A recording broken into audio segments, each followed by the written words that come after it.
as we cruise along, we're going to start with our top 10. That is what is next for us. Look, Game of the Year is something that we've been doing privately for many, many years. I want to say that we're probably in the 13th or 14th year that we've done this. Obviously, what was that, Joe? Number 13 for us. Number 13. Wow. Lucky number 13 we've been doing it for. So there you go, folks. Officially, he's a scorekeeper when it comes to the how things are scored. And, well, he's been writing, actually, the show notes for years. And we used to do this prior to me having a YouTube channel, just privately like a bunch of nerds. We'd hang out in someone's house. We'd maybe trade some games. We'd talk about old stories, go to dinner, come back, and do this Game of the Year thing. And now we've made it into something that you could listen to and watch. And again, it's just something that we enjoy doing because it's fun. And I think that one thing about the gaming industry, especially the gaming community as a whole, is sometimes we lose the fun factor focus. I know that there's a console war that's consistently being fought on every level. Some are ridiculous. Some people make a lot of points. But we sometimes, and I say we because I include myself in this, we get lost, apparently, in the shenanigans of it all. And I like this particular show because it does celebrate gaming, which is what we're about to do. And this is going to be our top 10 of 2024. So before we start getting everyone's list, we're not going to spend a whole lot of time on each particular topic, but we're going to give some background information as to why it is where it is. And again, folks, please interject your game of the year. Again, I'll get a chance and try to read some of them live on the air. But for me, at number 10 is The First Descendant. This is the game that I spent some money on. It is a game that you can jump in and just go. And one of the things I absolutely found amazing about it is its multiplayer. And its multiplayer is so random, where if you're just traversing the particular map that you're on and you listen, and the cue would be the gunshots, and you go running over to someone's instance, you immediately get added to it, and now you're fighting with randos and you're helping each other out. Some people speak on microphones, some people don't. And I can't say that I had one particular bad experience, especially when it comes to fighting the end bosses. Some of these bosses are just massive. And, sure, once you get super powerful, you could probably take down some of the early ones by yourself. But there comes a point where teamwork is necessary.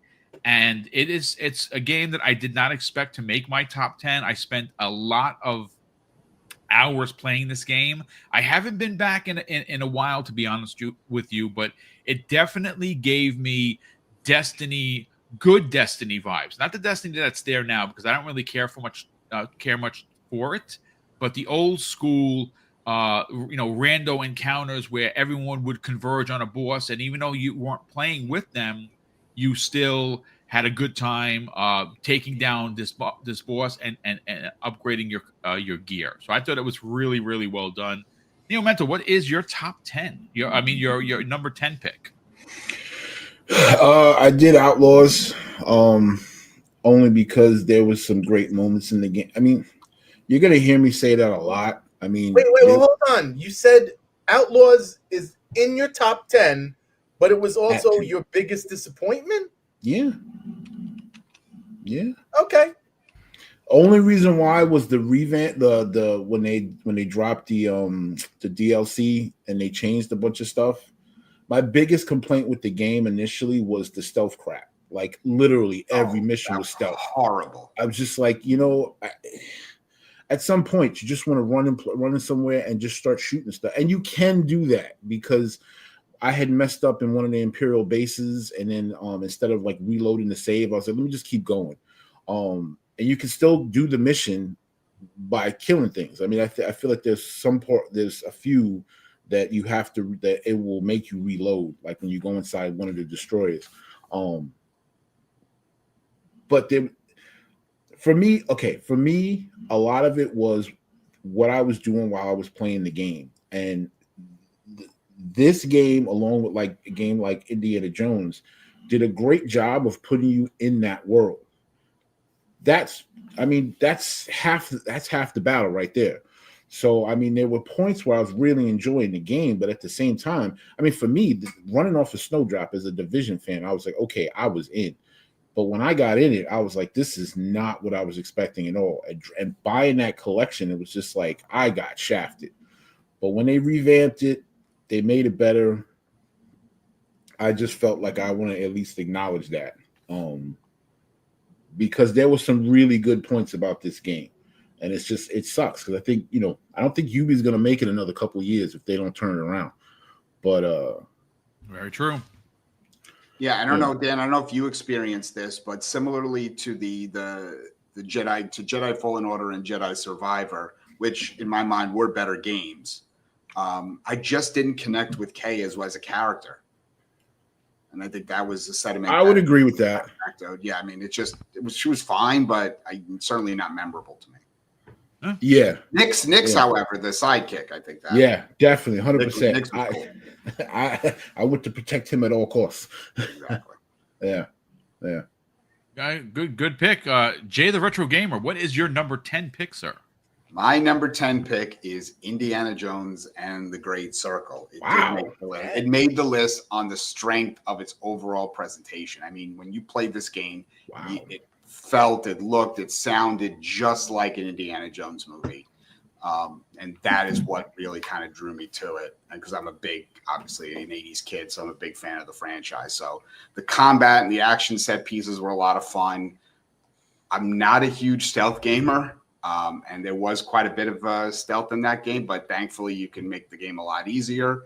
I think I wanted to love this game more, but for everything that it did right, it did equal parts of things that I just didn't connect with. So made the list, but number 10. Okay, I mean, that's fair. Fair points across the board. Jada Destroyer. Ben, what is your number 10 pick? Our number 10 is Marvel Rivals, which is a recent hero shooter game that just came out. And for me personally, people have been saying that hero shooter's been dead for a long time at this point, recently with Concord or Overwatch. But this is really did a great job. It's extremely fun. The art style is amazing. I love playing Moon Knight. It's just an all-out great game. I can't really dog on it at all, but yeah. I mean, it's a great pick. That game has broken Steam records of concurrent players, and it continues to grow. That I have not played it. I downloaded it. It's one of my shameful admissions for this year. I cannot get myself away from Call of Duty, but Marvel Rivals, every time I see it, every time they add a new character or characters, it just looks better and better and better. So great pick. Real quick, before we get to number 9, I want to thank Sith Lord, who's been a channel member for 33 months. He goes on to say, Boom is one of the kindest guys I know. He's always honest, and the generosity to the community is beyond words. He has a big heart and a big cheese smile. Brother, that's very kind of you to say. Thank you very much for that, as I definitely appreciate the kind words. Big Mad Mo has been a channel member for as long, 32 months. So Big Mad Mo, thanks so much for the support. He says, shout out to the panel. This is one of the shows I look forward to every year. Thank you, sir. We love hearing that because we love doing this show. But thank you very much. Let's get into number 9. For me, this was a fun one. It is a remake. Dead Rising Deluxe was phenomenal. I forgot about that. I played through that game 3 times. Literally 3 times. I loved every second of it. I spent the money on the deluxe version of it. I was running around in Leon Kennedy's RPD suit, which was awesome. It's one of the probably the best remakes I've played in quite a while, and Capcom seems to just know how to do that really, really well. Loved every second of it. Cannot wait. Hopefully, there were enough sales to warrant a sequel, but we'll see. Mental, what is your number 9 pick, sir? At 9, I got Banishers: Ghosts of New Eden. Great game. I really enjoyed it. Unfortunately, I didn't play a lot of it, which is the reason why it was so far down. But I really enjoyed it. I mean, I didn't really get a chance to play a lot of RPGs this year. But the game was, it was really good. I really enjoyed it. I really wish I could have sank more time into it and really really enjoyed it. But I like the dynamics of the game, so It's a game that went under a lot of people's radar. It was very well done. Yeah. Got a chance to play through it. I put about maybe 12 or 14 hours into it. Like you, I didn't get a chance to finish it because life just got in the way. But it is really, really well done. That's a phenomenal pick. Jay, the Retro Gamer, number 9. What is your ninth pick, sir? Number 9 is going to be Black Myth Wukong. Oh, that's a great one. Which, hands down, to me, the best looking game of 2024. The combat, especially against all the bosses in that game, is where I think it just shined the brightest. It's just everything kind of in between all of the boss battles. That's kind of where I think it dragged a little bit. And for a game where there's a lot of exploration, I think the lack of a serviceable map is inexcusable in 2024. But overall, it was just a solid effort from the developer, and just hope they get to reiterate it on what we probably can guess will be the inevitable sequel. That's a good pick. Again, I didn't buy it for the PlayStation 5. I'm a little disappointed with the controversy behind the studio and the supposed deal with Sony, which that happens all the time. I just wish they would have been forthcoming with it like it was with Square, and using the Series S as a crutch for it not being able to run is a little disappointing. I will play it. I'm not going to buy it at full boat. When that releases on Xbox, either hopefully it goes into Game Pass or I'll catch it on the sale. But that's a really good pick. Jay the Destroyer and Ben, what is your number 9 pick? See, like, this is what I love is at the end of the night, we'll meet up and we'll have dinner, and we will get back to that Wukong conversation. We'll get into that more deeper. But our number 9 is Space Marine 2. Good pick. I played the original Space Marine on Live back. Oh, wow, dude. That's where my first exposure to Space Marine came from. And then I think it got released for the 360 right after that or something like that. But so I've been looking forward to this, and it was everything I thought it would be and more. Just a great, great game. And if you really have that hankering for a Gears of War, like, this is it in 2024. So, Great pick. Yeah, it's definitely one of the biggest surprises of the year on how good that game was. Like, no one expected how good and deep that game was going to be. That's a phenomenal pick. So let's move on to number 8 on the list. For me, it's still Wake the Deep. This is a game that I didn't expect to make my top 10. I played through it twice. I tried to get all the achievements. Some I got, some are a little bit more difficult. I'm a big fan of Carpenter's Thing, both versions of the Thing, actually. So yeah, I was very excited to play this because it does give you a lot of Thing vibes, and it's something that you should definitely check out for sure. But yeah, that's actually my number 8 pick. I'm surprised that it got there, but the story was really well written, and the characters' background flaws of who he was really drove the story. There are a lot of flashback scenes about him being there, why he's there, and what's waiting for him when he comes home. It was so well done. Neo Menta, what is your number 8 pick, sir? On no one's list, I can guarantee, is Broken Sword, Shadow of the Temple is Reforged. Wow. Right. I actually backed this on Kickstarter. I love the Broken Sword series. I mean, I'm a point and click fiend. I mean, I come from the Commodore 64 days. So, I mean, Maniac Mansion and Zach McCracken was my joint. But, they came back. They redrew everything. It's beautiful. I didn't really sink time into it, which is weird. But only because since like the most of last year, I kind of really didn't play a lot of games. I was doing a lot of researching and learning on writing because I'm trying to get that off, and that really changed the way I played games this year. And there's a lot of games that I really didn't spend some time into, and some games that just undeniably took my time. But this game was awesome. I just love the vibe of it, the cartoons, the way it's drawn. It just was an awesome game, and it just it really brought me back to a lot of that story fun. So definitely check it out. I think it's probably still up there for like $19.99, even if it's $29. If you like point and clicks or you like story games, go support that because I love them. That's a good point. Yeah, you've always been a big fan of those point and clicks since we were kids. It's unbelievable. Started out, ladies and gentlemen, on the Commodore 64. Yeah, we're old. We're that old. You're old. And it's good. And it's good that there's still a market still around. Yeah, games, absolutely. So. I think games belong no matter. A game is a game. If it's whether, and again, a perfect example of that is Vampire Survivors. The 2 DLCs they had this year were freaking amazing. I mean, obviously we got Contra, we got Castlevania crossover. That's a perfect example that an 8-bit looking game could be one of the best games I've played in a decade. Great pick, dude. Jay the Retro Gamer, what is your number 8 pick, sir? At number 8, we're going to have the campaign portion of Call of Duty Black Ops 6. Great pick, dude.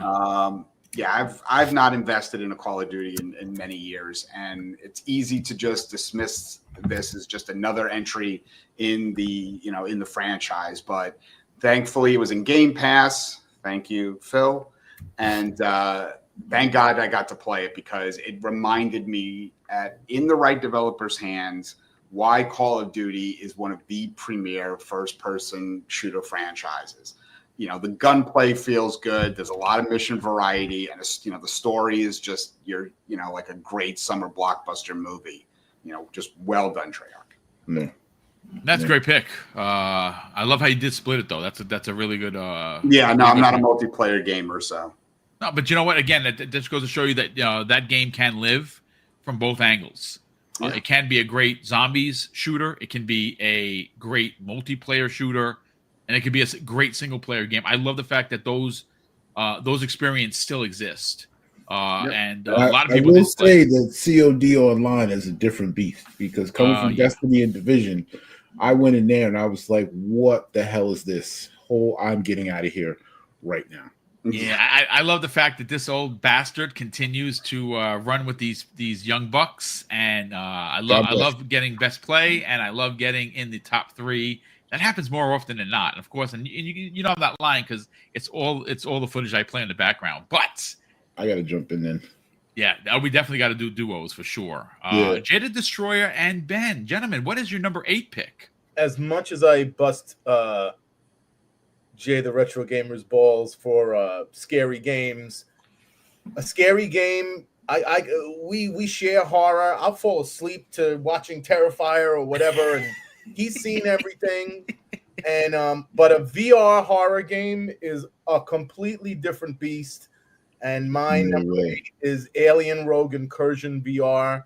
Great pick. Is so difficult for me to play because you turn around and it's right in your face. He's got nerves of steel and will it's insane. So very fun.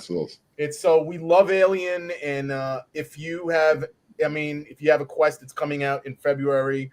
But if you have the PSVR 2, it's already out, and it's amazing. And you really feel like you are in the Alien universe. The guns, this, the that. You look down and you have a pulse rifle. That's great, dude. It's great. It's great. Awesome. That's a great pick. I don't have a PlayStation VR 2, but I do have a MetaQuest 3. I'm waiting for that. The Batman was a monster surprise. VR is still a thing, folks. And I love the fact that the MetaQuest 3 offers so many different types of experiences. But that's a great pick. When VR is done right, when it's really, really done right with quality and a budget behind it, it is unequaled. Unbelievable. It's unequal. Yep, you are in a different world, and it's not every game could pull that off, but like I said, Alien could pull it off. So yeah, that's good, and that's good. I'm glad to know that it's. I have it pre-ordered, so the minute it goes live, I'm definitely going to get down with that. I'm almost saddened that they don't have a pulse rifle, prop that you could hold while you're playing the game, like a big nerd. Maybe somebody will invent that on Etsy or something. But listen, let's get into our 7th pick. But before we get there, Will the Insider Broke Boy Lewis, generous friend of the program, someone I get a chance to hang out and play with Call of Duty on a regular basis, drops a very generous $5 super chat. He says, "Since you said it, Boom, just an FYI, they released a remaster last year of the Thing game based on the movie from 2002. Yeah, you know what, dude? I think I missed the sale on that, but I want to pick that up. It looks great. I don't think it's been on sale yet, but it's it hasn't. $29.99 and $30 is not worth bad. Every penny. Yeah, I remember that game being so ultra difficult. Yeah, it's hard. It's awesome. So I'm definitely gonna get down with that. Thanks for the tip there, Will. Super appreciate it, gentlemen. Let's get into our number 7 pick. For me, Dragon's Dogma was originally my game of the year when I first played it. That game I have hundreds of hours in. I did not beat it, sadly enough. But I gotta tell you, the pawn system is amazing. It really is, and the fact that you can roll with people that you actually know is just absolutely amazing.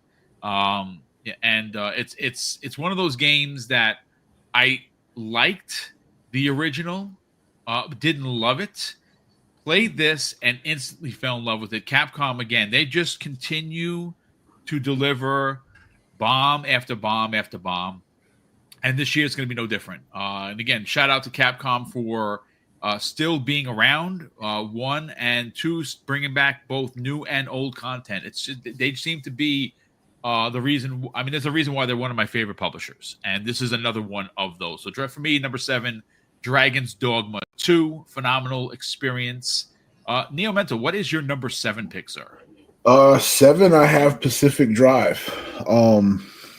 I really liked it. I mean, it was kind of roguelite-ish. It was a weird vibe. I like the vibe. I like the story. I mean, you're literally in this like possessed car in this weird ass exclusion zone and trying to figure it out, going on these missions. I mean, it was a really good game. I beat it. I wanted to go back to it. The story was wacky. It had some really great points. I feel like this was, I talk about the games that will get you to the other games, and I feel like this was one of those games. It had so many great parts in it that I want to see more games like this. You could play it and see where it's going and where that whole direction was, but it had a little scary to it. It had a little danger to it. I mean, it was some. Did it have spiders, sir? Man, if you don't shut up. Just asking for a friend. That's all. Yeah. Well, what friend? You ain't got all your friends are right here. So who are you asking for? Where you got to see spiders. Where spiders are all over you. There's a game coming up. Yeah, I know. I played. Yeah, but anyway, yeah, it's a good game. I think it's. I don't know if it's on sale. I don't even remember if it was. I think they just released that for Xbox because originally that was a PlayStation exclusive. Yeah. Did they release it? Now I got to play it again. I would definitely buy it and play it again. It was definitely a good game. And that came out towards the beginning of the year. So I was actually really able to sink time into it. Good game. It's a good game. I mean, check it out. Nice. Good stuff. Shout out to Brothers Grimm. He says, VR, not for me. Sorry. Yeah, again, it's not for everybody. But I will say that Jada the Destroyer is right. When it's done right, and they take the care and the time for not just a $30 cash grab. When they take the time to put the actual direction and art assets into it to make it an experience. This is why I can't wait to play Alien. That looks phenomenal, and it looks scary as hell, which is great. Jay the Retro Gamer, what is your number 7 pick, sir? I'm going to basically telegraph the next 3 entries as being for the fans, anyone listening who are fans of 2D, like 2D games and specifically Metroidvanias. It wouldn't be a top 10 list of mine without certain ones of that. So if you like those, then the next 3 will be right up your alley. But number 7 is Bo, Path of the Teal Lotus. Okay. I really wish at times that we had the ability to kind of show some of these games so people watching can understand what I'm talking about, because you just got to kind of see this one to really understand. It's a beautifully hand-drawn 2D Metroidvania with a Japanese setting. I mean, the art's gorgeous, but the star of this particular 2D game is all the precision platforming you got to do, which I'm a big fan of. You know, it's one of those things that can be frequently frustrating, but you know, when you play games sometimes and you get through a particularly difficult section, you know, there's a sense of satisfaction that this game gave me as I played it. So if that's your thing, there you go. That's this is right up your alley then. It sounds like it has Ori and the Will of the Wisp type of that precision type of platforming. Is that what you're kind of referring to? It does. I would say that the whole package. I mean, Ori is one of my absolute favorite games of all time. It's not at that level, but it definitely does a lot of things right, and it's in that nice. thing. It is also difficult, and like I said, you know but when, like I said, as I'm playing it, when you're going through and you're, you know, kind of getting through some of those sections, it's definitely satisfying. Nice, good pick, man. I actually didn't hear. I didn't even hear about that game. Now I'm interested. I definitely want to give it a shot for sure. Yep. Jada Destroyer, Ben, gentlemen, what is your number 7 pick? My number 7 is my favorite character of all time, and pretty much the game that put the biggest smile on my face this year was Sonic Shadow Generations. Oh, great! Maybe the best Sonic game that I've played since Generations. I think some of those levels in the Shadow portion are almost instantly iconic.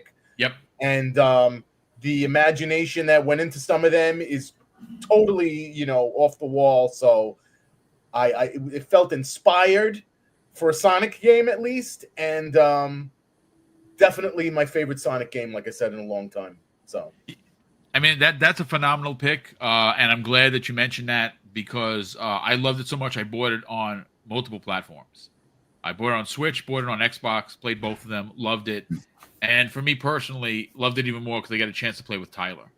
And Tyler and I play it. We take turns doing the levels. And those shadow levels, I agree with you. Some of them are Sonic Adventure like level iconic. I'm so glad that Sonic is a thing. Like, it didn't just die off and become like a sub character for Mario, like it was when, you know, like earlier when they would do the Mario and Sonic Olympics. But let's get into our number 6 pick. My number 6 pick, ladies and gentlemen, is going to be Warhammer 40,000 Space Marine 2. Sadly enough, I only got a chance to put about 20 hours into it. It's one of the games that I'm most saddened about not having beaten. I loved every second of it. It gave me old school Gears of War feelings, and I think that the writing is phenomenal. Graphically, it's astoundingly good, and I hope that this opens up.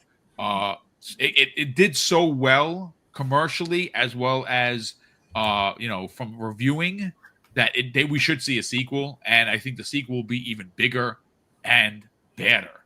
Neo Mental, what is your number 6 pick, sir? Number 6, I got Nobody Wants to Die. This was in Game Pass, but one of the games that I bought anyway. I really liked it. It was like one of those retro future games. Story is like no combat in this at all. But it was definitely story driven. You know, it was a really good game. It was short. I actually, funny enough, I got the worst ending possible, and I'm meaning to go and get the better ending, but I kind of got to play it from the beginning because all of your choices affect the actual story. And they kind of lock you into one save. So, I mean, it's not a bad thing because it gives it replay value for me. But the story was great. I mean, it's, you know, it's basically no one dies. They just, you know, you get put into another body, and then, you know, you have now a caste system, and some rich dude gets killed. So, you know, they pull some detective out, and he's got to work with a rookie, and crap happens. Now he's got to get out of it. But it was a great story. I loved it a lot. You basically, you're like investigating crime scenes. So it was dope. I mean, I like the way it was set up. It's definitely worth the pick if you like those type of games. So if you're an achievement hunter, you could probably run through it real quick. But another game that's like you can see where these games will make the next games better. So I love games like that. So Nice, good pick. I saw it. I never played it. I want to check it out now. Like I said, that's what I love about the show. People have picks that I'm like, I never heard about that game. Now I want to try it. I just got to find the time to actually play it. That's my biggest problem. For the retired guy. Well, such is life. Jay the Retro Gamer, what is your number 6 pick, sir? All right. The second Metroidvania on the list is going to be Biogun, which is, as of right now, a PC only, though they do plan on putting it on console in 2025.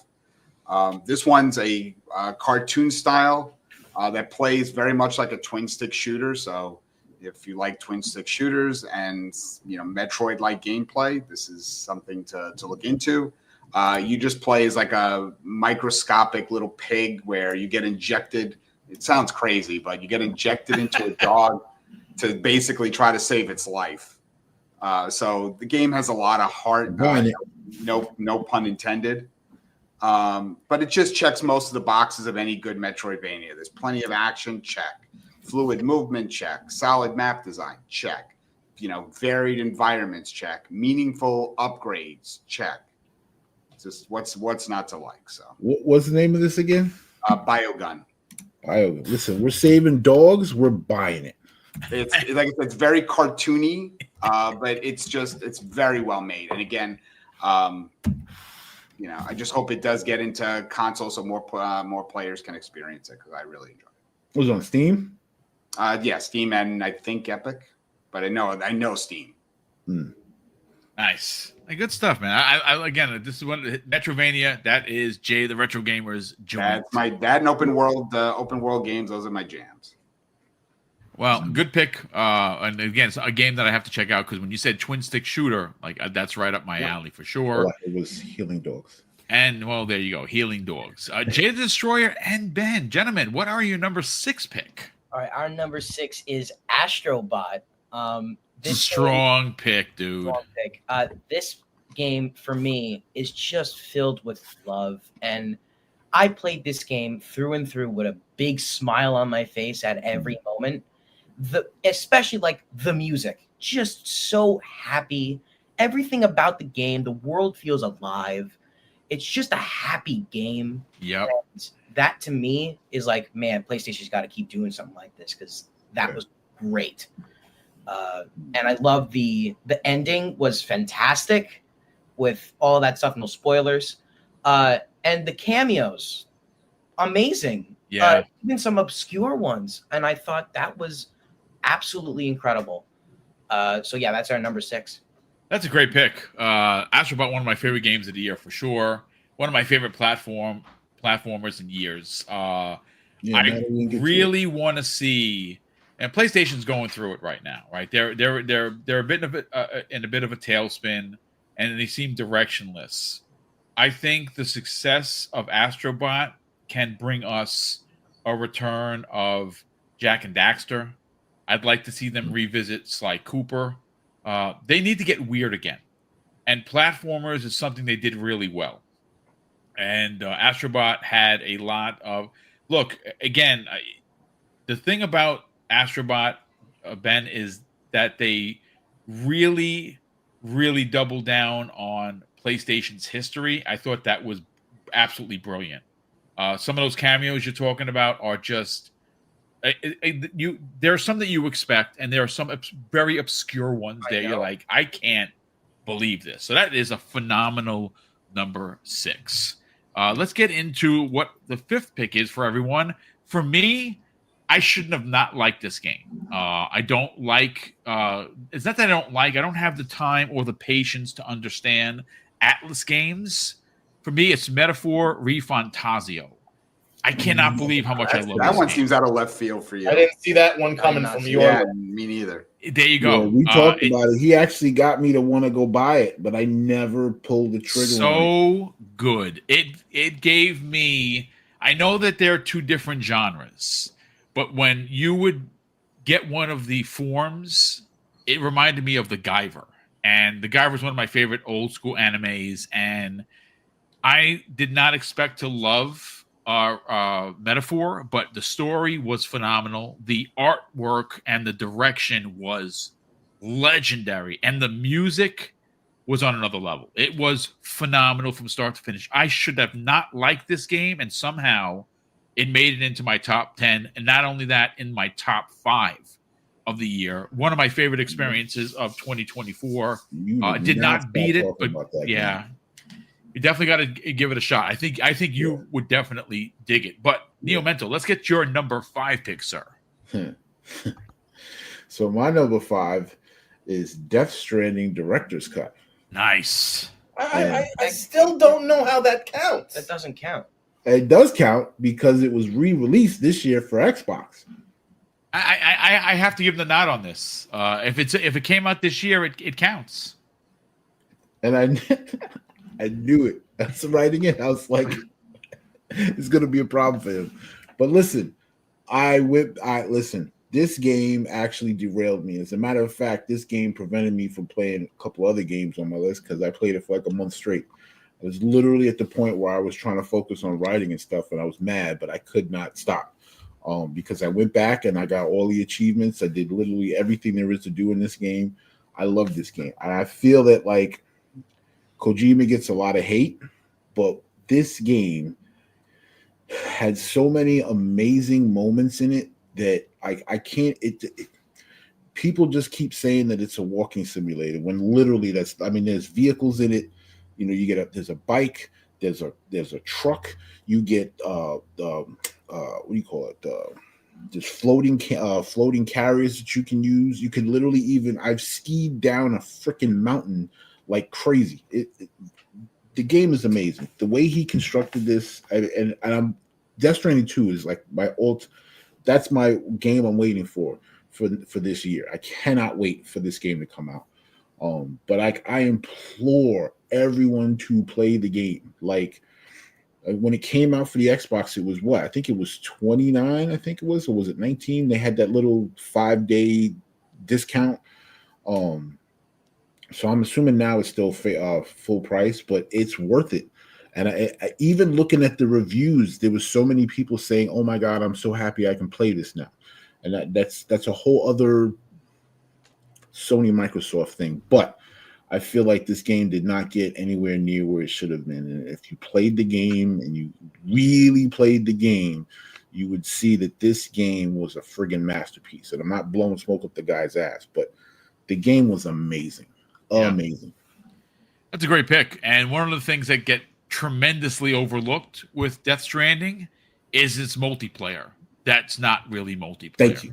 Yes. I think that when you put the game down and you might be stuck at a particular spot, you come back, there's things that are there that weren't there, that someone from the community came in to your game and dropped supplies or made a way for you to climb up a mountain that you couldn't do before, or scale down a mountain that you couldn't do before. It has multiplayer, but it's not a multiplayer game. It's phenomenal. And that's what actually ties into the game with the stranding part of it, is that you get connected to other people and your structures are in their world and vice versa. And if your structure needs materials, they can put it in. You can put it into them. If you drop a package on a run, someone else can pick it up and deliver it. Or you can pick up someone else and deliver theirs. Like there was this connectivity, which is one of my top 3 games, same thing. Like the fact that you're being connected to other players, you can actually go in and physically connect to your friends and stuff like that. Like there's just so many levels to this game. And like I said, that even ties into the story, which is what I really love. But again, I don't care about the hate, but the game was a masterpiece. It's definitely a classic. I've platinumed it 3 times on 3 different systems. So that's awesome. Is it better than Helldivers 2? Hell yeah.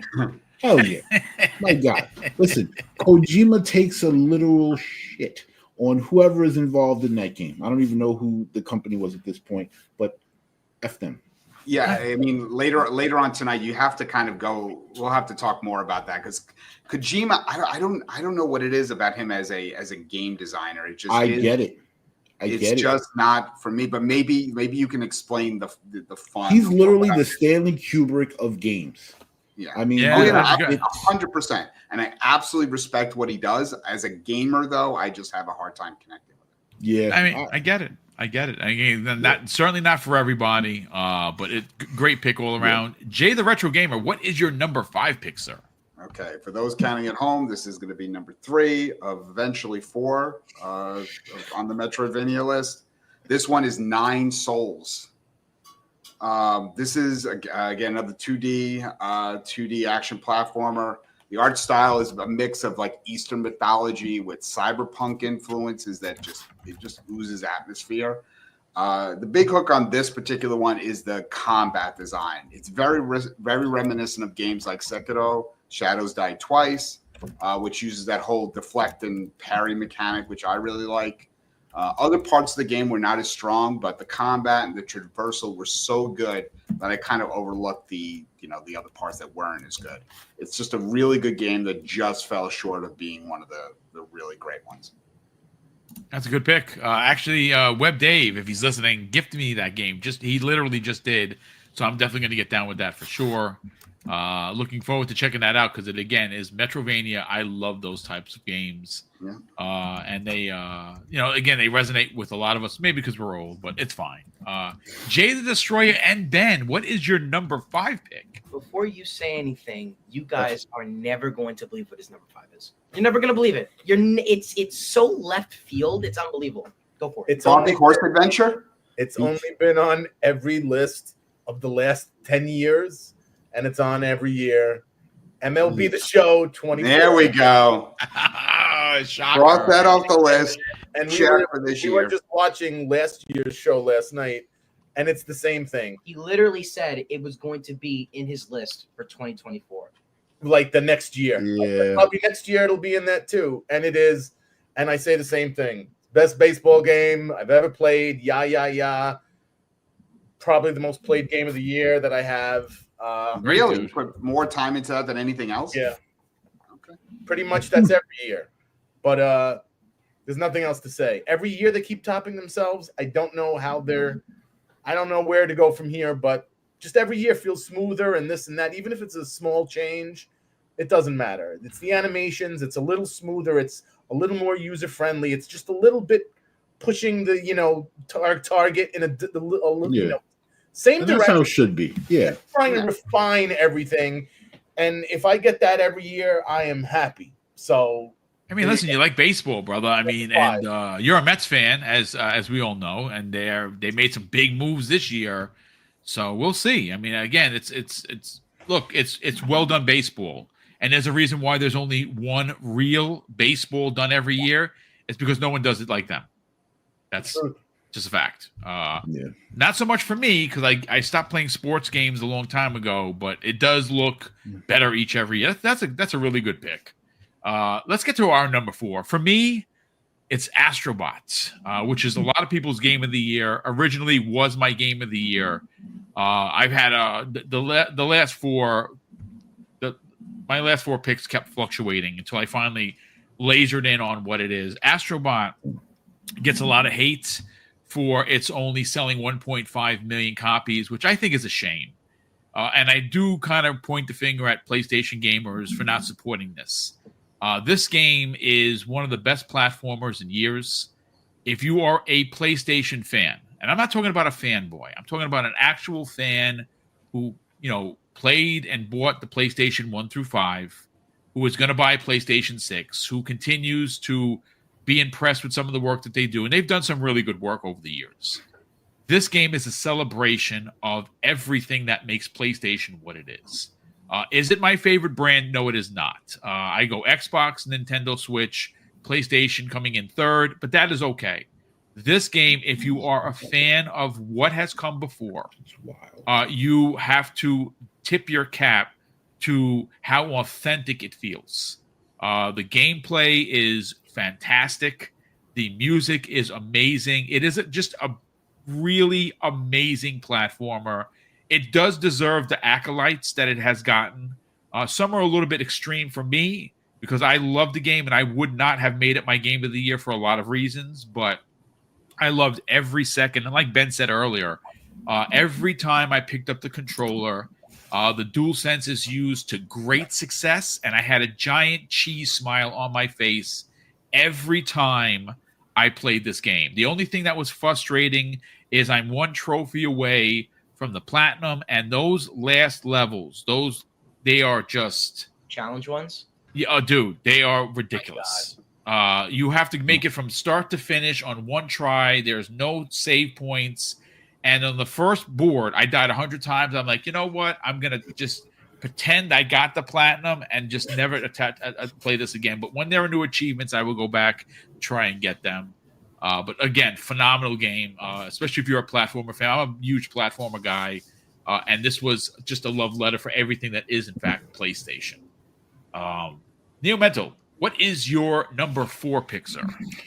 Well, I just put my list away. 4, I got Harold Halibut. That's a good pick, dude. Yeah, that's a good pick. That game was very well take it done. outside? I'm not going to throw stones because Lord knows I pick obscure games. But I'm Step not, outside? That's funny because at number 4 I have Sammy the Salmon. There's a lot of fish going on. Good So time. what is this game? Tell us about Harold. How did you not hear about Harold Halibut?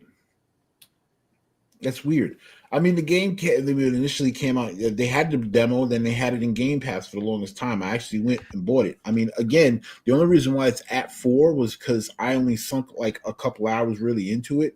But the game was amazing. I mean, again, going back to the whole point and click days. I mean, the whole game was stop motion animated. Like the demo itself was, I think, 70 gigs because they couldn't rip out the animations for the game files. But the game was just amazing. Again, it's one of those games that's going to get you to that next generation of games. I mean, look it up. Craig, do you know if it's still in Game Pass? Looking it up now. What kind of game? I don't know if it's in Game Pass. It launched in Game Pass. It's probably still there. That game again, just for the art style alone, deserves the nod. It's so unique. Yeah, It looks like claymation. It looks like. Yes. Yeah, I mean it's Not stop claymation, motion. stop Yeah, motion. I mean it's a point and click game. Okay.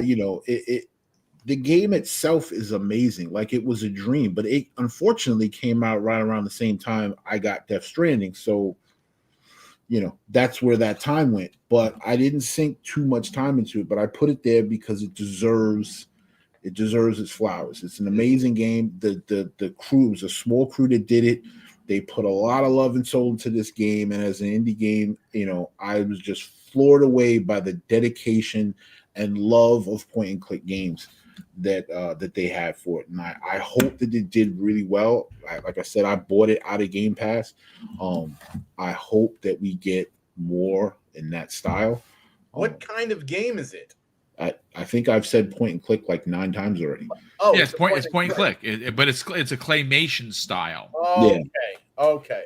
Yeah, and I'm looking at the Steam page, and it's reviews that have it as very positive across the board. It was an amazing game, and I feel like it's one of those games where clearly the average, and that's probably a lot of problem with a lot of these indie games. They don't get the same AAA love. I mean, they're not marketed.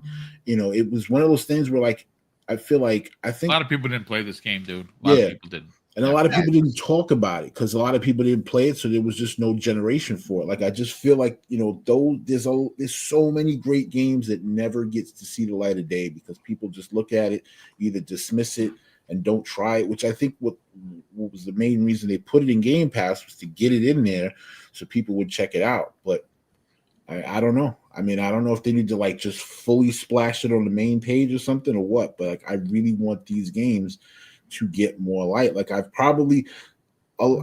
of the games that I've played were indie games this year, and those were the games that I had probably some of the most fun in. I just really wish I'd have had more time or made myself play the game more time to really get a little farther in. But that has nothing to do with the game. It's just what's going time on itself. Yeah, time is our biggest enemy, especially when you're adulting, so to speak. But yeah, good pick, man. If I was a kid, man, that would have probably been like my number 1 or 2.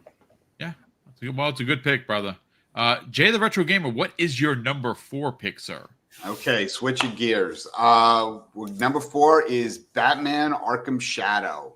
Nice, good pick, dude. Yeah, I mean the Arkham series is absolutely one of my favorite franchises. So, of course, a new entry in the Arkham series, I'm going to pick it up, even if I have to buy a MetaQuest just to play it. So, and was it worth it? I think we've already kind of said that. It absolutely is. And to repeat what's already been said, there's something about VR that when it works, more than any straight console or handheld game could do, it just hits different. The story is great, and there were just many parts that you really do feel like the Dark Knight himself. And the combat, which is one of the staples of the console versions of the series, is translated well into VR, even if it's its own unique thing in VR. The console games are still overall better, but this to me is the single best story-driven VR game that I have ever played, and 100% worth getting into VR just to play this. Yeah, I mean that's a good pick, dude. Again, it's. I know a lot of people were a bit upset that it wasn't another mainline where it is in VR, but these types of experiences need to exist, and let's hope that Rocksteady gets back to it. I'd love to see them do a proper one, but to know that again, this is one of those games that I bought it, could not wait to play it, and just did not find the time. That's why it's not my top 10. That's the biggest problem with me is time.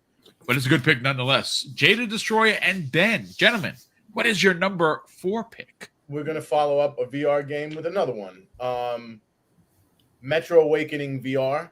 Oh, good one, dude. And let me tell you, when you are in that world, and I'm a big fan of the Metro games, when you're in that world, you are in that world. And tell me about the spiders. So, like, I recently got my Quest 3, and I was in my room alone, just playing it, having a good time, and all of a sudden I looked down at my hand, and there was a spider on it, and I jumped out of my bed into the ceiling, and then all of a sudden a spider came in my face, and it was insane. It was ridiculous. And again, like what we said beforehand, when VR is done right, and it was done right, you really are transported into a different place. It's an experience, and it with this transcends gaming to me when it's done right. Yeah, that's great. Again, one of the games I purchased, pre-ordered it, love Metro, beat all 3 of them, loved the universe. Didn't get a chance to play it. Again, knowing that it's that good, now I feel like I didn't waste my money. That is phenomenal. And the spiders thing, of course, for you, Dan, you got to play that game for sure. No, I don't, because there's going to be holes all over my house. There is an option to shut the spiders off. That's really cool. See, I love that because some people really are afraid of spiders. They did that with what was that? The game from Obsidian. You can make them into blobs rather than spiders. Grounded, Grounded. Like I feel like in a 2D game, like I'm laughing when I see something like that. Yeah. But in a VR game, when it is on your face, I could understand that more. Yeah, it makes perfect sense. Nobody wants to come across a basketball-sized spider. I think that would be bad for everybody involved. So now we're getting into it, folks. These are going to be our next top 3 picks of the year. And, of course, we will then get to our game of the year. For number 3, for me personally, Hellblade 2 by Ninja Theory. This game was a phenomenal piece of art that I was able to play. I think that everything that people complained about or had an issue with in Hellblade 1 was not only addressed, but done to great degree.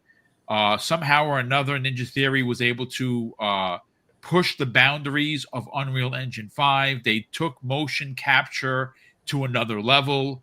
The story was better. The combat was way better. And again, I think, trying to bring this back, I know we're talking about video games, folks, but I think from a human level, when you really kind of just take a step back and look at what they're trying to do, Ninja Theory is trying to bring awareness to psychosis. It is a real life condition.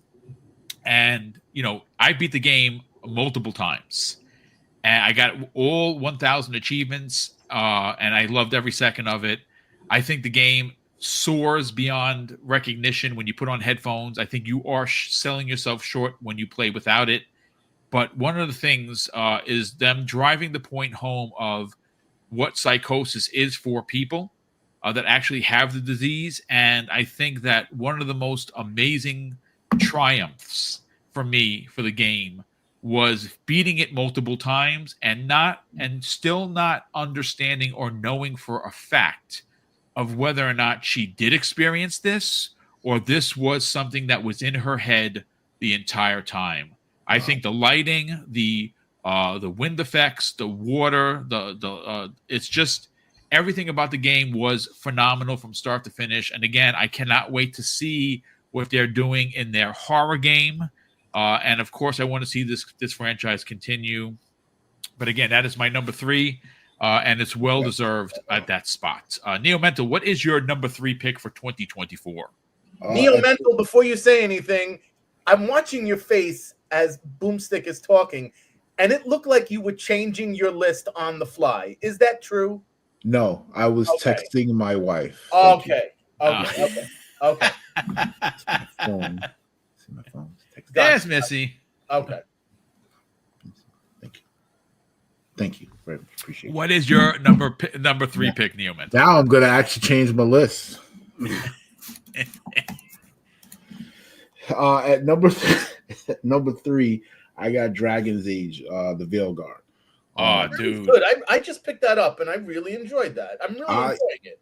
Yeah, you actually had texted me about it because it was one of those, for you sales. Yeah, I shout out to Microsoft because it's friggin' ingenious. They have these little things where it pops up and they're like, "Hey, buy this, and we'll give you $17 off." Yep. But literally, it's just for me. But everyone I know has gotten the same offer, so it's like it's just for you and a million other people.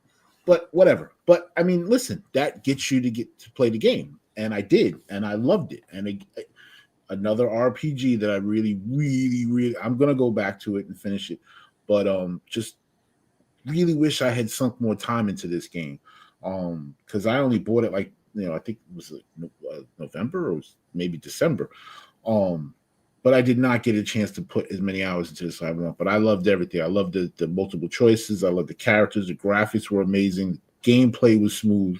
I mean, this game, and I've never played Dragon Age, any of the games before, so this was amazing. But I loved it. I think this game was great. And clearly people are buying it because they're getting this awesome deal. So that is my number 3. That's a great pick, dude. Again, bought the game at full boat, pre-ordered it, never got a chance to play it. And every time I hear about, the DEI stuff that supposedly invaded it, what? I hear, it's a running narrative with this nonsense. But I am very much looking forward to it. It made the list of many of the big publisher, the big media publisher sites as being in their top 10. Knowing that you enjoyed it as much as you did makes me want to stop whatever I'm doing to play it. I got to get into that. I got to get into Star Wars Outlaws. There are a few games that are on my backlog that are just. It's a shame that they're there. It's just a time. The D&D vibes in this game so strong. So strong. Nice. So strong. Excellent. God, that's a really, really good pick. Yeah. Jay the Retro Gamer, what is your number 3 pick for 2024? At number 3, we have WWE 2K24. Yeah, look at that. And, this is while I've been a wrestling fan for many years, it's been a long time since I've invested in an actual wrestling game. For me, mainly it's because I never felt as though they really captured the energy of a real WWE match, or that the controls were a little too complicated or very complicated. Hard to move off. But the game got good reviews, so I just felt, like I had to try it, and I thought it was great. It's just easier to pick up and play than most of the games that I've played over the last number of years. And there is a ton of content, even if you discount all the stuff that 2K does to try to get you to spend more money in it. it's a great game, and I think it's a great compliment to the stuff they do on TV. Which, if you haven't seen it, it's been better than it has been in years. Plus, personally, I love playing as my favorite modern wrestler, CM Punk. So, just overall, I just had a lot of fun with this one. So, it's a really good pick and a very high mark for you. Yeah, I'm actually unbelievably surprised. It's just one of those things that the way they kind of handle progression in the game, it's always like, all right, one more match. I'll play one more match. And Nice. that addictive loop was something that I was really attracted to. So That's good stuff. Jay the Destroyer and Ben, gentlemen, what are your number 2 pick? Well, I'm sure everyone knows the quote. It really makes you feel like. Did you say number 2? the number 3. Oh, no, I'm sorry. Number 3. I'm sorry. Yeah, I went out of order. Yes. What is your number 3 pick, gentlemen? Everyone knows the quote. It makes you feel like Spider-Man. This game makes you feel like Batman, and that's Batman: Arkham Shadow VR. Strong pick. Great When pick. I played this game, it was just a joy through and through. I recently did beat Asylum. I never really played the Arkham games beforehand, so that was very amazing. And just like the combat was methodical and not flinging your arms around like some other VR games, which really added a lot to the combat cycle. The story and the voice acting was just amazing. And just like what Jay the Retro Gamer said, it's one of the best stories I've seen in a VR game by far. Strong pick. And you know what? I'm almost jealous that you just played the Arkham series, because the Arkham series does not get enough credit for how amazing it was.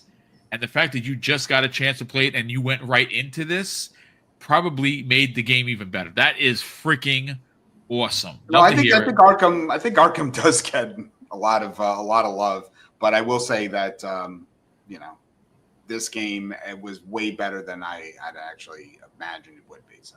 Oh no, I mean it does get love, but I don't think it's appreciated enough, because if you go back and you play them now, they are still modern games. They still feel like modern games, as opposed to some older games on the 360 and PS3 that you try to play and you're like, wow, this is tough. I still have Arkham Knight still installed on my PS5 now, so I pick it up every once in a while. Wow, good, really, really good pick. So let's get into our number 2 pick. For me, this is not a surprise. Call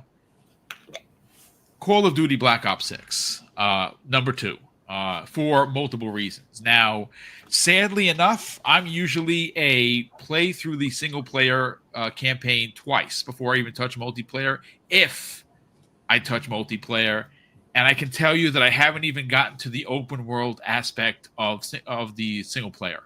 I've played it. It's amazing. But the multiplayer is something that has stolen my soul.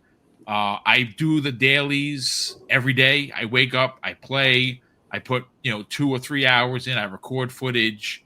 I've gotten really, really good. Now, granted, I'm not going to be playing in the Call of Duty Pro League because I'm an old man, but I have gotten to the point where I'm really good at this game. I'm really proud that I can, run with these young bucks and do some major damage. And when you're getting 45 kills per game, like I've been able to do, it just makes it a lot of fun. And I know a lot of people, frown down upon the skins, but they've had some skins that the minute I see them, I know I'm going to want to use them. And I love the fact that when you buy the skins, you are getting blueprints for guns that are already like maxed out. You just have to level them up even more.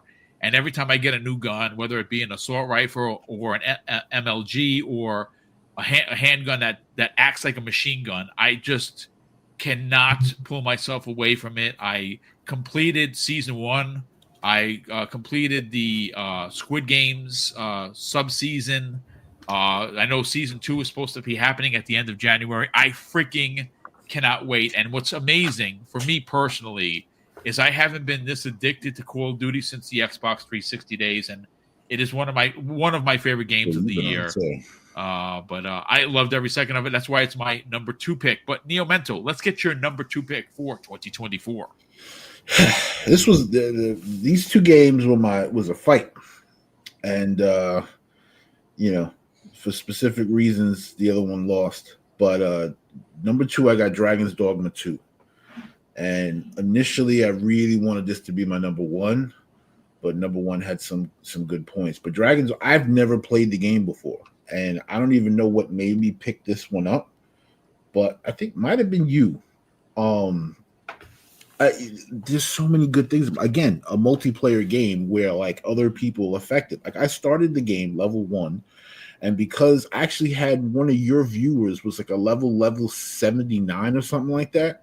And so I started the game. I had your pawn, which was like 30 something, and his pawn, which was 70 something, and I was wrecking, and it was great. I was like, this is amazing. I'm level 1, and I've got big brothers behind me, and I dare you to say something to me. And they tried, and they didn't. It was great. I love it. It was great. But the fact that you could have your friends list, their pawns could come into your game, and vice versa. That aspect. Plus, the story was good. I think the mechanics were good. I loved it.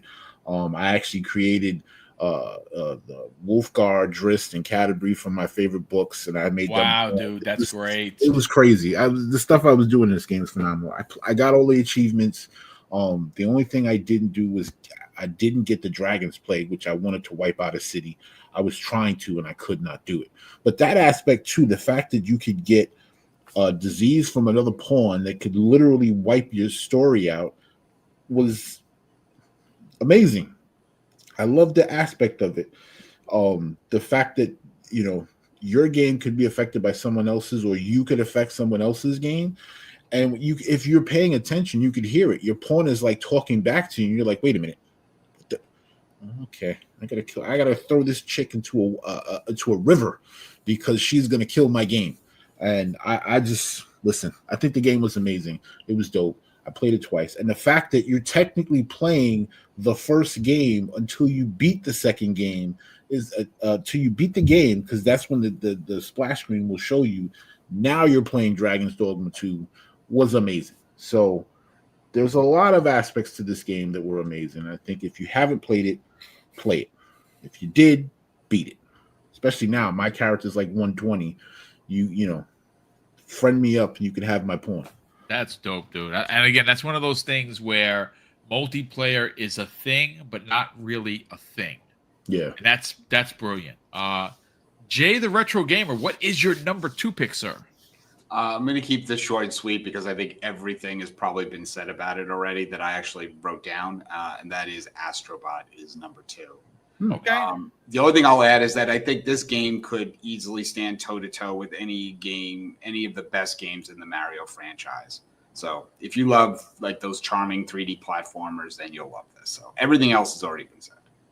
I mean, it's a strong pick. It's a strong pick, and again, we're not the only ones that gushed over it. There are a lot of people that enjoyed it. Some people accuse others of over, being overexcited for it, but it is really a charming platformer at its core, and it's just done so well. It's a really, really strong pick. Jay the Destroyer and Ben, gentlemen, what is your number 2 pick for 2024? Our number 2 is Asgard's Wrath 2, which I think might be the best VR game I ever played in my life. It is from the second it starts, you feel like you're in a movie, and that feeling when you feel that it's unequaled. And the combat, the just the way of moving, the graphics, everything about it is AAA.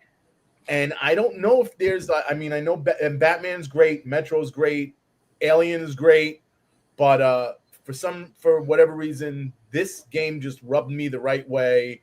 The whole Egyptian motif is incredible. The enemy design is incredible. And like I said, when you're in it, you feel like you're in some big budget, movie, science fiction, action movie, and it is incredible.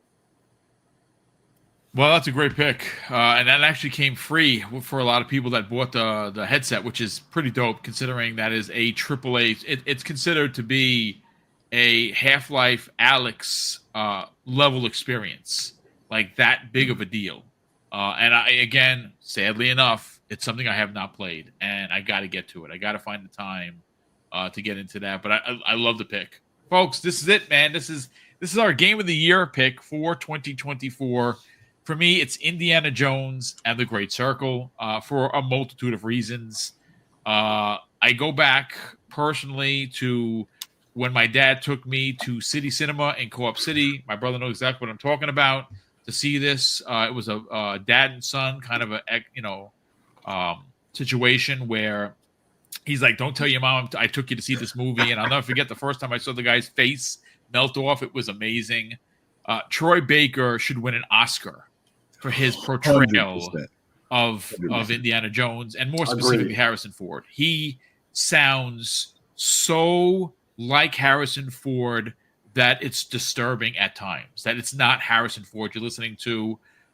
This game was something I was unsure about it being in first person. And then, of course, obviously there was a lot of, tropes about, well, if it was a third person game, it would be looked at upon as more of an Uncharted game or a Tomb Raider game. I think it needed to be in first person. It really did drive the story home. The music is phenomenal. The Indiana Jones quips that he's known for, the one-liners, were there. There were several times where I laughed out loud because it reminded me that I was actually playing a film. After 52 hours, I beat it, and I felt guilty beating it. That's how much fun I had. I have not 1,000 achieved it yet. I want to go back and play through it another time. One of the things that's great about after beating the game, you can fast travel to locations where you're missing things. Yeah. And if you want to go looking, you can. If you want to use a guide, you can, to find out, because there's some instances where stuff is so well hidden that I found myself frustrated, but not in a way where maybe put down the game, maybe just go and just use like YouTube or something to find something I missed, and it was just so simplistic. Again, if you are an Indiana Jones fan, if you really, really love the Indiana Jones trilogy, not so much the last two films. The last two films were okay at best. The first three are legendary classic films. This feels like it belongs in that trilogy. It's just told so well. Voice acting, story, the combat is great. The use of the whip is fantastic. So, yeah, that is my game of the year 2024, and I'm not sad about that at all. Neil Menta, what is your game of the year 2024? Ditto. Indiana Jones. Like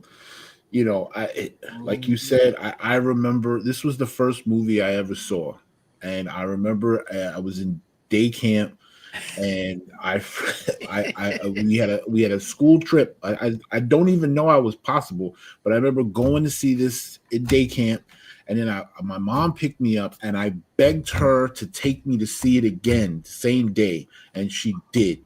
And I saw it twice in one day, and I was so mesmerized by this movie, and it's always had a special place in my heart. And playing this game, just first of all, you're playing the beginning. You're playing Raiders. Legendary. Yeah. As for as much as I hate spiders, I loved that scene because at first I didn't really piece it together, and I'm like, why does this guy look like Alfred Molina? And then I'm like, wait a minute, are we playing Raiders? And then I'm going and I like, oh, I know that scene's coming up, and I gotta brush the spiders off. They make you physically. I was like, but I was doing it, and I loved it. And I think that there's so many parts where they did a great job of giving you the same feeling, the way you see it in the map and the way the globe is going with the red arrow, and oh man, like it was perfect. I did have a few quips for this game because the guy's in a friggin' priest uniform, and he's like taking a whip and he's climbing up scaffolding, and no one's like, what the hell is that? There's some points in this game where I'm like, all right, this is weird. This guy's supposed to be a priest, and he's running around and he's punching people in the face, and no one has a problem with this. But I say to say, it's the original Tomb Raider. There was some parts where I got into the sewers. I'm like, holy crap, this is long. Like, it's not like they just sprinkle and throw you places. Like, you're really doing things. And kudos to them. I mean, the game, perfect. They did everything they needed to do. Like you said, the acting was amazing. There's times where you forget that you're not listening to Harrison Ford, you're listening to Troy Baker. And it's like, and I got enough problems with that guy because he plays Keener in the division. So I normally hate this guy. But shout out to them. They made a perfect game. I didn't finish it. I wish I did. I'm gonna get all the achievements for this. I love this game. Great pick. Jada Retro Gamer, what is your game of the year 2024? This is going to probably come as a shock to anyone who knows the kind of games I like to play. But the number one game of 2024 for me was Prince of Persia: The Lost Crown. That's a really good pick, I wish dude. I played that, man. I wish I played that. It's it makes number one for a reason. It's the most fun I had with any game in 2024. It's a masterclass in Metroidvania game design. A lot can be said about almost any action game where the movement feels fluid, and when you're controlling the character, it just feels right. And that is absolutely the case in this one. The environments are just very, very distinct. The combat, usually kind of a secondary thing in a lot of these games, was really engaging. The platforming, while sometimes frustrating, maybe it's because I'm a little older and I can't pull off the moves I used to. It never really felt unfair that if you kept, kind of going at it, you'll eventually get it. It just breaks my heart that Ubisoft didn't get behind this game enough because it did really deserve all the praise that it got from critics and fans. But from what I understand, I think the studio is being closed, or I think something happened with the studio, and that there was a planned sequel that's not happening now. A lot of their projects, which really sucks. It just ranks up there with my all-time favorites of that genre, like Ori and the Blind Forest, Guacamelee, Blasphemous. It's well deserved as my pick for game of the year. So. Great pick, man. Again, I played it, loved every second of it. The art style is phenomenal. Difficult, sure, but very, very forgiving once you learn when you learned what you made a mistake on. Yeah. There were certain instances with hidden treasure where you had to do those rooms where you'd have to jump over spikes and you'd have to. They were frustrating, but when you did it, like you said earlier, it was a sense of, yeah, I did it. Yep. And a lot of those aren't required. I mean, you don't need to find those. Those are bonus levels, but exactly. Great stuff, man. Jada the Destroyer and Ben, gentlemen, what is your game of the year 2024? We really thought about this for a while. We thought about this for a while. Better not be bendy. It means a lot to us, this game. Yeah. We have a history with this game. Mm-hmm. I don't think anything's better than this game. Nothing. And that game is Helldivers 2, biatch. Okay, all right, there you go. So Helldivers 2, great game. You guys enjoyed it. I'm assuming that you guys got to team up as father and son. It is Indiana Jones and the Great Circle. Okay, so there you go. Indiana Jones and the Great Circle is our number one. You know why I like that pick? Because you guys are both into it, and I think, Joe, for us, we're older. We're definitely older. There's no doubt about it. So we have an affiliation with the character. Ben, I want to know why it was your game of the year. We'll get to your dad in a second, but you're much younger. Dad said so. That's all we need. No. You got that completely wrong. For me, when I was younger, I did not like these movies. Why? I don't know. And then I started watching these movies. I'm like, wow, these are some of the greatest movies I've seen ever. I mean, literally ever. Those first three movies are iconic to every moment, every scene. And playing that game was just a joy. There you go. I know I didn't grow up with that stuff, and that's fine. But man, when you're first playing that first section of the game, it's so magical. It really has this magic feel to it, right? Like when you first saw the movie, it's magical. And I got that same feeling when I was playing that game. That's beautiful to hear. Same thing with Troy Baker. was amazing. It was mind-boggling that he sounds almost exactly like Harrison Ford. So all of that stuff, recreating it, just hands down has to be it. Yeah, agreed. That's a phenomenal pick, and even more so a phenomenal point of view. I love the fact that someone of Ben's age can appreciate some. I mean, listen, the folks, it's an older IP. One of my biggest concerns for this game was how was someone under 30 going to appreciate this game, because it's so focused on a 1940s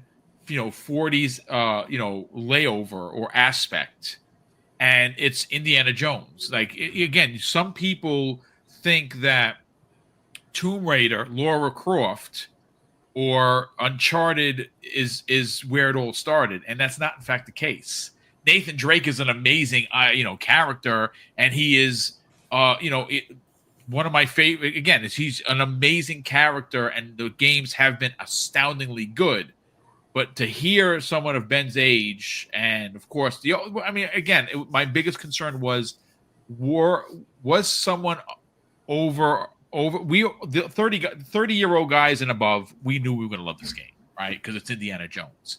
It was the class underneath it, and the fact that it's gotten such high praise from everyone across the board, and to hear Ben break it down like that is great. Again, it's just, I think this was a gap game. This was a game that was going to bridge that gap. Yep. And I'm sure that there's a lot of people that never have seen the movies and maybe will go now and watch them and things of that nature, and maybe spur that next generation. But yeah, no, that's a valid point. Yeah, well, I'm glad that it did well commercially. It did really well in the reviews, and we know we're getting a trilogy, so that is amazing. So we'll be back playing Indiana Jones from Todd Howard and the team at Machine Games soon enough. But look, Jay the Retro Gamer, look, we do what we have is our group game of the year based on our picks, and I think it's safe to assume that the group game of the year is going to be Indiana Jones, just based on the point system. Do me a favor real quick, while, again, we have one more topic to get into, folks, and then we're going to get on out of here. It's going to be our most anticipated for 2025. It's our one pick. But Jay the Retro Gamer, explain to the fine folks that we have 320 people watching live across Twitter, Twitch, and of course YouTube. So thank you for everyone that's tuned into this show. Something that it's fun for us. Hopefully it's been fun for you. How does the point system work? Just very simply, everyone's number 10 game gets a point. Everyone's number 1 game gets 10 points. I just keep track as we're going through the top 10 list, and the game that gets the most points is considered the group game of the year. And what is that? What is that, kind sir? I can officially announce to the group that Indiana Jones not only is the group game of the year, but garnered the second most number of points of any game that we've ever done. Wow, really? Which Holy is cow. the only game that was higher out on the list was back in 2020, Ghost of Tsushima. Was just slightly but I will say, I don't think any game has ever gotten 3 number 1s. So yes, that's a great credit to Indiana Jones, and certainly well deserved. Well, thank you for screwing that up. You could have made it your number 8 or something. We'd have broke records on today's show. But again, to me, I think maybe the decision to go first person, I think, did something for me. I mean, that's fair. It's fair. A lot of people didn't like the first person aspect. But again, like I said, it's just that overall presentation. If this was an Indiana Jones movie, this could easily stand with the other 3 films in the universe.